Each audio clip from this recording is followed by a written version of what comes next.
Law of conservation of mechanical energy देखते हैं। ठीक है, ये टर्म मैकेनिकल एनर्जी जो है ये क्या हुआ? मैकेनिकल एनर्जी किसी भी पार्टिकल या सिस्टम ऑफ पार्टिकल के लिए जब भी हम रेफर करते हैं तो हम रेफर कर रहे हैं उसकी काइनेटिक एनर्जी और उसकी पोटेंशियल एनर्जी को। ठीक है, इस तरह से लिख सकते हैं। तो मैकेनिकल एनर्जी क्या हुई? Sum of potential energy and kinetic energy of a system of particles. ठीक है, अच्छा, law of conservation of mechanical energy का स्टेटमेंट देखते हैं, फिर उसको देखेंगे कि किस तरह से डिराइव होता है। तो law of conservation of mechanical energy क्या? ये इंपॉर्टेंट है, इसीलिए मैंने ब्लू में लिखा है इसको। If only conservative forces are acting on a system of particles the total mechanical energy, है ना, मतलब सम ऑफ पोटेंशियल एनर्जी और kinetic energy of the system remains constant. ठीक, तो जैसे पिछले वीडियोस में अपन ने एक रिलेशन तो काइनेटिक एनर्जी के रेस्पेक्ट में देखा था। क्या रिलेशन था वो? Work energy theorem. अच्छा, वर्क एनर्जी थ्योरम में ऐसी कोई रिक्वायरमेंट नहीं है कि जो फोर्सेज एक्ट कर रहे हैं किसी पार्टिकल पे या सिस्टम ऑफ पार्टिकल पे वो कंजर्वेटिव ही हो। ठीक है, कंजर्वेटिव, नॉन कंजर्वेटिव, है ना, कुछ भी हो सकते हैं। अच्छा, वर्क एनर्जी थ्योरम क्या था कि total work done on a particle और a system of particles is equal to change in kinetic energy. ठीक है, मतलब kinetic energy final minus kinetic energy initial. ठीक है, अच्छा, वर्क एनर्जी थ्योरम में ये जो टोटल वर्क डन है ना, जरूरी नहीं है कि कंजर्वेटिव फोर्सेस के कारण ही हो, है ना, इसमें कोई भी फोर्स आ सकता है। इसमें basically conservative work done by conservative force plus work done by non conservative force, है ना, दोनों इंक्लूडेड है। और ये किसके बराबर है? चेंज इन काइनेटिक एनर्जी, तो ये हो गया kF माइनस KI। ठीक है, और इस केस में हम केवल कंजर्वेटिव फोर्सेस को ले रहे हैं, इसको हम हटा देते हैं, तो क्या रह गया? Work done by conservative force is kF minus KI। ठीक है, अच्छा, दूसरा फिर अपन ने पोटेंशियल एनर्जी को डिफाइन किया था, change in potential energy.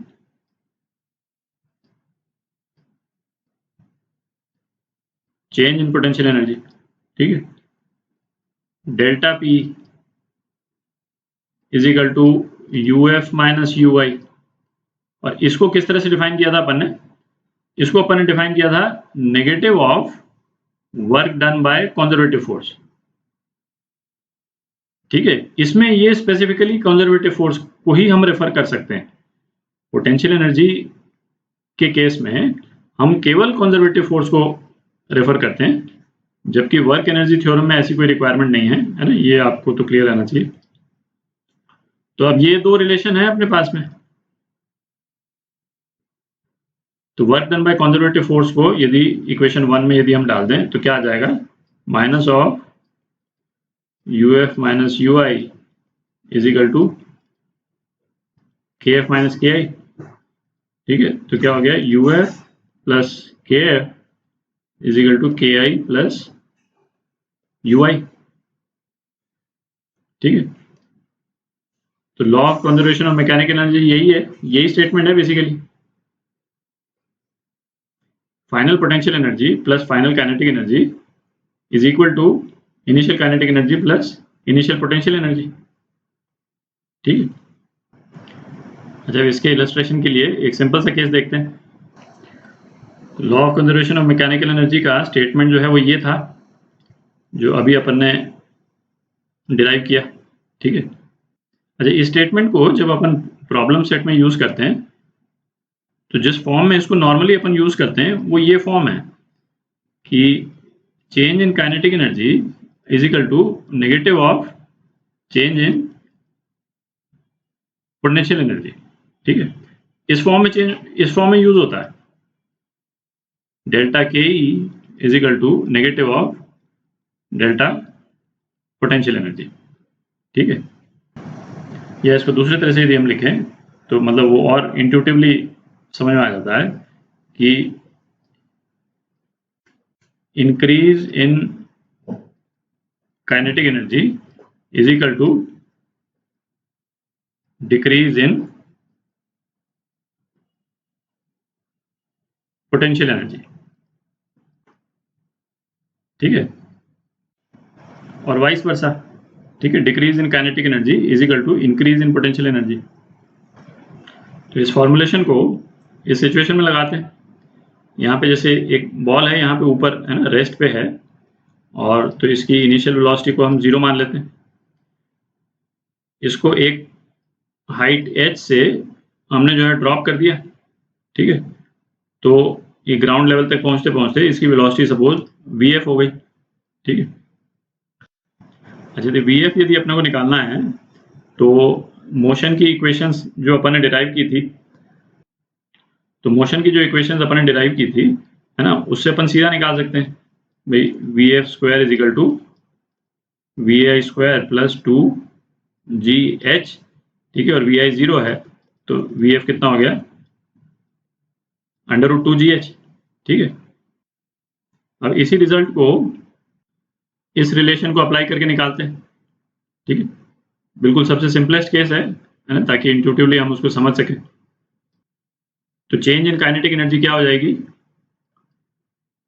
Delta के ई, ये क्या हो गया, half m vf square minus half m vi square. ठीक है, और चूंकि vi 0 है तो ये तो 0 हो गया। ठीक है, अब चेंज इन पोटेंशियल एनर्जी निकालते हैं। चेंज इन पोटेंशियल एनर्जी क्या होगी, uf माइनस ui। ठीक है, uf यहाँ है और ui यहाँ है, और ये कितना है, negative of work done by conservative force. ठीक है, तो ये कितना हो गया, कंजर्वेटिव फोर्स क्या है, mg। इस बॉल पे जो फोर्स लग रहा है mg, और मूवमेंट और ये फोर्स दोनों एक ही डायरेक्शन में, तो ये कितना हो गया, नेगेटिव ऑफ mgh। ठीक है, तो डेल्टा के E minus of delta P है। ठीक है, ये आपको लग रहा होगा बिल्कुल सिंपल सा है, मतलब है ना, तुरंत कर लेना चाहिए, बट मैं कंसेप्चुअली एक एक स्टेप को है ना अलग अलग एक्सप्लेन करके कर रहा हूँ। तो ये कितना हो गया, half m vf square is equal to mgh, है ना, basically negative of minus mgh। ठीक है, तो फिर हमारे पास में यही रिलेशन आ गया, vf is equal to √2gh। तो इसमें डिस्कशन खत्म करने के पहले एक चीज मैं दोबारा से रीएम्फसाइज कर देता हूँ कि वर्क एनर्जी थ्योरम में जो वर्क डन की अपन बात करते हैं वो टोटल वर्क डन है, मतलब work done by conservative force plus work done by non conservative force, है ना, दोनों इंक्लूडेड होते हैं, और ये चेंज इन काइनेटिक एनर्जी के बराबर होता है। ठीक है, पर जब पोटेंशियल एनर्जी की बात करते हैं तो वहां पे चेंज इन पोटेंशियल एनर्जी जो है नेगेटिव ऑफ वर्क डन, यहाँ पे ओनली कंजर्वेटिव फोर्स आता है। ठीक है, इसमें नॉन कंजर्वेटिव फोर्स नहीं आता है, तो इसको अपन ध्यान में रखेंगे।